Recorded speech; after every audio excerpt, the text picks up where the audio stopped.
দেখছেন তারাপীঠ টিভি, সর্বদা সত্যের পথে। চিকিৎসার গাফিলতিতে রোগী মৃত্যুর অভিযোগ। ঘটনাটি বীরভূমের রামপুরহাট গভর্নমেন্ট মেডিকেল কলেজ ও হাসপাতালে। রোগীর মৃত্যুর পর হাসপাতালে অশান্তি মৃতের পরিবারের সদস্যদের। গতকাল রামপুরহাট গভর্নমেন্ট মেডিকেল কলেজ ও হাসপাতালে চিকিৎসার জন্য ভর্তি করা হয় বীরভূমের মল্লারপুরের বাসিন্দা কল্যাণী প্রামাণিককে। আর সেই রোগীকে সিআইইউতে রেফার করা হয়, কিন্তু ফিমেল ওয়ার্ড থেকে সিআইইউতে নিয়ে যাওয়ার জন্য হাসপাতাল থেকে অক্সিজেন সিলিন্ডার পাওয়া যায়নি বলে অভিযোগ। অক্সিজেন সিলিন্ডার না পাওয়ায় মৃত্যু হয়েছে কল্যাণী প্রামাণিকের বলে অভিযোগ তুলেছেন মৃতার ছেলে তারাপদ প্রামাণিক।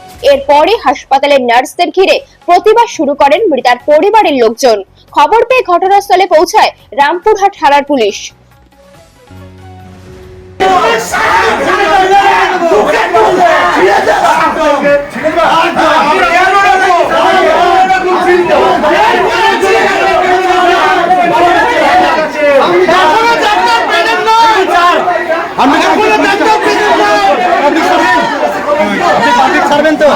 এখানে আমার মা ক্রিটিক্যাল ব্রেন হ্যামরেজ হয়েছিল।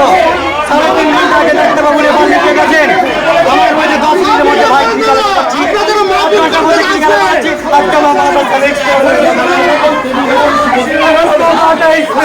কি ভালো হচ্ছে?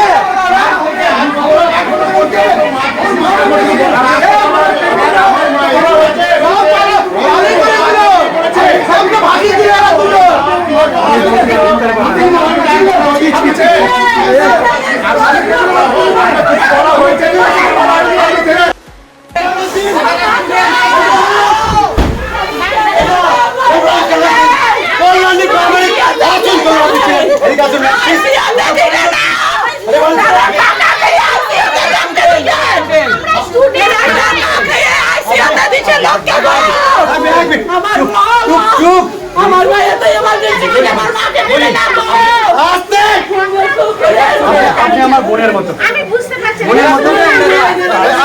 আমি দাদা মারতে আসি, লড়াই করতে আসি। আপনি আমার বোনের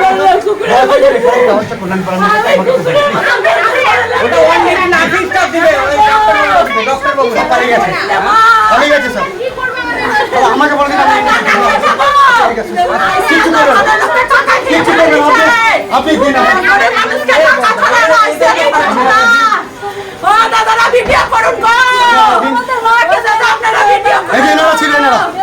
ভাই, আমার মাকে ডাক্তারবাবু, ক্রিটিক্যাল ডাক্তারবাবু প্রায় 3.5 ঘন্টা আগে সিসিওতে রেফার করেছে। আমাকে বলছেন ডাক্তারবাবু রেফার হয়ে গেছে, কল্যাণী প্রামাণিক কে আছেন? সঙ্গে সঙ্গে আমি হাজির। ম্যাম কি হলো? আপনার একে ক্রিটিক্যালে দেবো, সে স্ট্রেচার রেডি করুন। 5 তলা 6 তলা ঘুরে স্ট্রেচার পায় না, এনে আনলাম। 10 মিনিটের মধ্যে স্ট্রেচার আনলাম। এই দিচ্ছি অক্সিজেন লাগাবো, এই দিচ্ছি অক্সিজেন লাগাবো, এই করে করে দাদা আমার মাটা হয়ে গেল।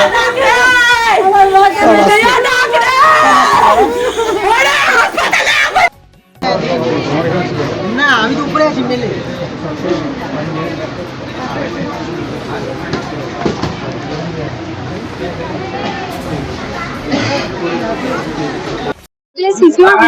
তো বেড সবসময় ফাঁকা থাকে না, ওই জন্য আমরা কল বুক পাঠাই, ওখানে ভ্যাকেন্ট নট ভ্যাকেন্ট লিখে পাঠান। এবার ওনারা বলতে চাইছেন ওনাদের কাল রাত থেকে পেশেন্ট খারাপ আছে, এখনো অব্দি সিসিউ কেন পাইনি। যখন বলা হয়েছিল সিসিউ ওনারা ফোন করে বলেছিলেন এবার পাঠিয়ে দিতে, তখনই পেশেন্টটা এক্সপায়ার করে। তো ওনারা বলতে চাইছেন যে এখন কেন বেড দেওয়া হলো, তখন কেন দেওয়া হলো না। আমরা ডিউটিতে অন হয়েছি 2:17 সময়, উনি বলেন যে আপনাকে 2.5 ঘন্টা ধরে আমি দেখছি, আপনি কিছুই করছেন না। উনি কিভাবে বলেন এটা? আমাদেরকে বলছে যে এরপর আপনি বাইরে বেরোবেন না, তখন দেখে নেবো, এইরকম ভাবে থ্রেটেনিং দিচ্ছে।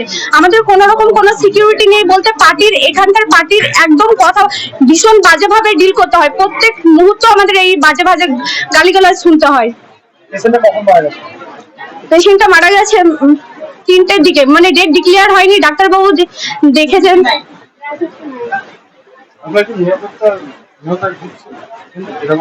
হ্যাঁ পুলিশ ছিলেন, মানে ওনারা যখন ভায়োলেন্স ক্রিয়েট করেন তখন পুলিশ নিজের জানানোর সময় পুলিশ এসেছিলেন।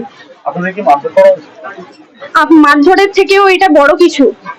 যেইভাবে গালাগালাজ করা হয়, যেইভাবে মানে অপমান করা হয়, আপনাদের কি মনে হয় শুধু মারধরটাই মানে মানুষের মানে ভীষণ বাজেভাবে ওরকম বাড়ির ফ্যামিলি থেকে শুরু করে যত রকম কথা হয় আমরা চুপচাপ এখানে বসে বসে শুনতে হয়েছে আমাদেরকে, ভীষণ বাজেভাবে। আশিয়া খাতুন। তা হাতটা ধরে মানে ওরা এমন ভিডিও করতে চাইছে তো হাতটাকে ধরে পুরো সরিয়ে তারপর ভিডিও করছে। মানে মারা ওনা মানে কথা বলছেন, ভীষণ বাজেভাবে কথা বলছেন, মানে ফ্যামিলি তুলে যা তা ভাবে কথা বলছেন, পুরো গালাগালি দিয়ে কথা বলছেন, যা খুশি তাই। আর এদিক দিয়ে যখন বেরোনোর সময় হচ্ছে যে পুরো হাত ঠেলে সরিয়ে মুখের এমন ভিডিও তুলছে, মানে হাত পুরো সরিয়ে দিচ্ছে ওরা, হাত গায়ে হাত দেওয়ার মতো পুরো অবস্থা ওদের, কোনো মানামানি নেই ওদের কিছু। কি হয়েছিল, ঘটনাটা কি হয়েছিল? ঘটনাটা হচ্ছে যে পেশেন্টের সিসিইউ রেফার ছিল, তো হচ্ছে যে পেশেন্ট এখানে এক্সপায়ার করেছে। আপনাকে নিরাপত্তাহীনতায় ভুগছেন? আপনার ঘটনা যখন ঘটেছিল তখন কি পুলিশ এসেছিল সঙ্গে সঙ্গে? হ্যাঁ, পুলিশ এসেছিল। পুলিশ কি হয়েছে? হ্যাঁ, পুলিশের সামনে এই ঘটনা ঘটেছে। আপনারা কি টানাটানি করে যখন পুলিশ ছিল? টানাটানি করেননি, হাতটাকে ধরে সরিয়ে দিয়েছেন। পুলিশ ছিল তখন? ছিলেন, ওনারাও সরিয়েছেন, ওনারাই সরিয়েছেন ওনাকে। কি নাম আপনার? আপনার নাম? রিপোর্ট তারাপীঠ। আপনার নামটা কি বলুন? বলেছি আমার মা কল্যাণী প্রামাণিক, আমার মা। কালকে থেকে আমরা সিসিইউ এর বা আইসিইউ এর জন্য আবেদন করেছি। ডাক্তারবাবু যিনি ফার্স্ট দেখেন উনি যথারীতি সঙ্গে সঙ্গে ওখানে বলেছেন যে হ্যাঁ এটার আইসিইউর প্রয়োজন আছে। আজকে আমরা বারবার চেষ্টা করে গেছি যে আইসিইউটা দেন, ওরা বারবার বলে গেছে আইসিইউ সিট ফাঁকা নেই, ভর্তি আছে। কিন্তু আমরা 11:10 দেখলাম যে একটা পেশেন্ট অটোমেটিক এলো এসে জেনারেলি সেখানে আইসিইউ শিফট হয়ে গেল। আমার মা এখনো পর্যন্ত আইসিইউ দেওয়া হয়নি। একদম 1টাতে 12টা থেকে বলে যাচ্ছে আপনাদের সব প্রসেসিং চলছে আইসিইউ দেওয়ার জন্য। অলরেডি আমার মা এক্সপায়ার করে গেছে। এখন ডাক্তার আমাকে বলছে আপনার মায়ের কি ট্রিটমেন্ট হয়েছে আমাকে বলুন, সেটা কি আমাদের পক্ষে জানা সম্ভব? আমাদের কোথায় গেলেন? সম্ভব? কোথায় গেলেন? দেখুন সব চলে গেছে। আপনি মিডিয়া করুন, দেখুন সবাই চলে গেছে, কারণ এটা হচ্ছে ওদের ফল্ট। এটা হচ্ছে ওদের ফল্ট। দেখুন সবাই ছেড়ে চলে গেছে। আপনি দেখুন, আমি বলছি আপনারা দেখুন, এদেরকে দেখান একটু, দেখুন সবাই ছেড়ে চলে গেছে। কি ঘটনা হয়েছে?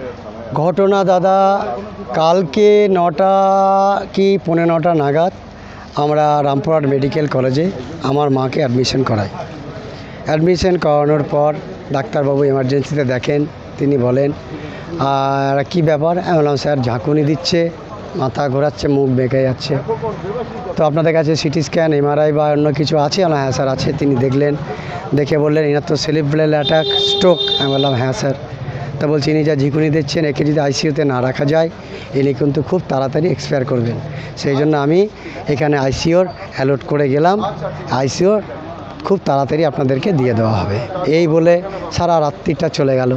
সারা দিনটা চলে যাওয়ার মুখে যখন 11টা বাজে তখন আমি রিসেপশনে যাই, গিয়ে বললাম ম্যাডাম ডাক্তারবাবু কালকে সিসিইউ লিখে গেছে, আপনারা এখনও কেন পাঠাচ্ছেন না?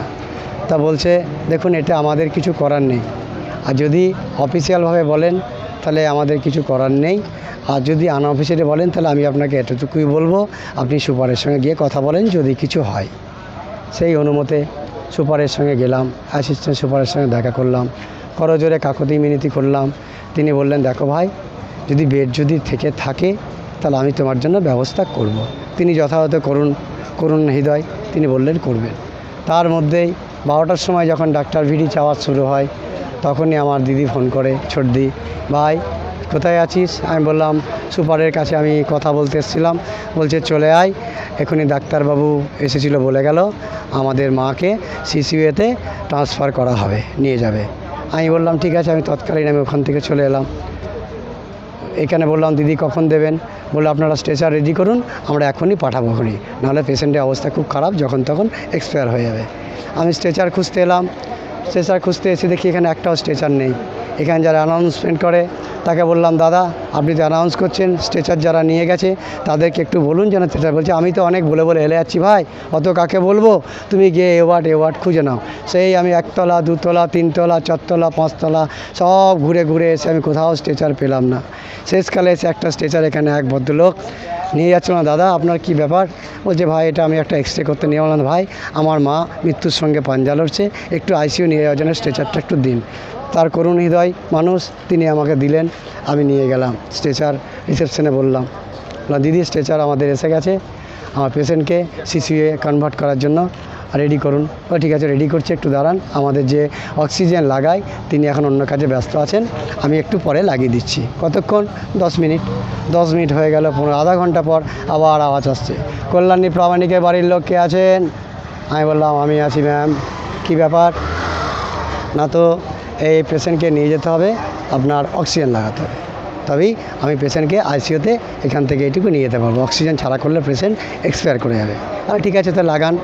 তা যাকে যিনারা লাগাচ্ছিলেন তিনাকে ডাকলেন ওই নার্স, যে এখানে আসুন দিদি, এনাদের ক্রিটিক্যালে যাবে, এনাদের অক্সিজেনটা লাগিয়ে দেন।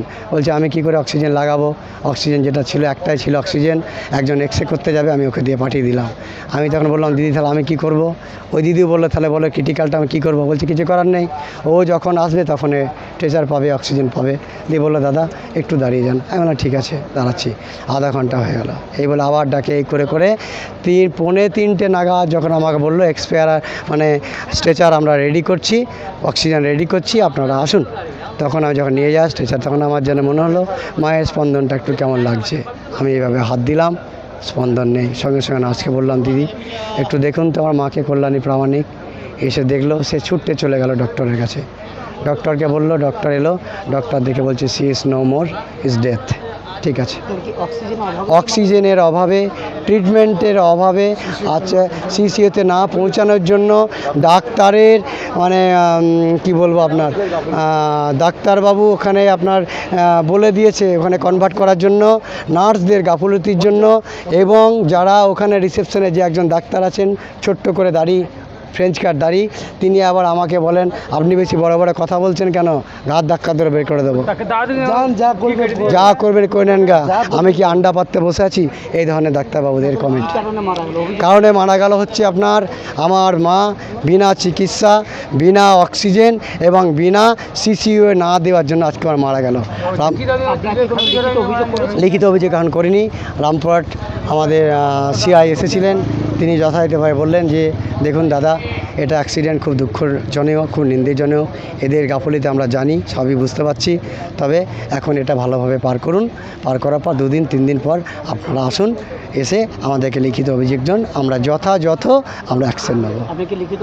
অবশ্যই করব। কেন এখানে শুধু আমার মা নয়, হাজার হাজার মা এখানে আসে, সব মায়েদের জন্য আপনাদের সংবাদ মাধ্যমের কাছে নিবেদিত অনুযায়ী যেন এইটা আপনারা কড়াভাবে যেন নেবেন। আমার নাম হচ্ছে কালীময় প্রামাণিক, যিনি মারা গেলেন তিনি আমার মা কল্যাণী প্রামাণিক। আমি মল্লারপুর 1 নম্বর পঞ্চায়েতের বাহিনা গ্রামের বাসিন্দা।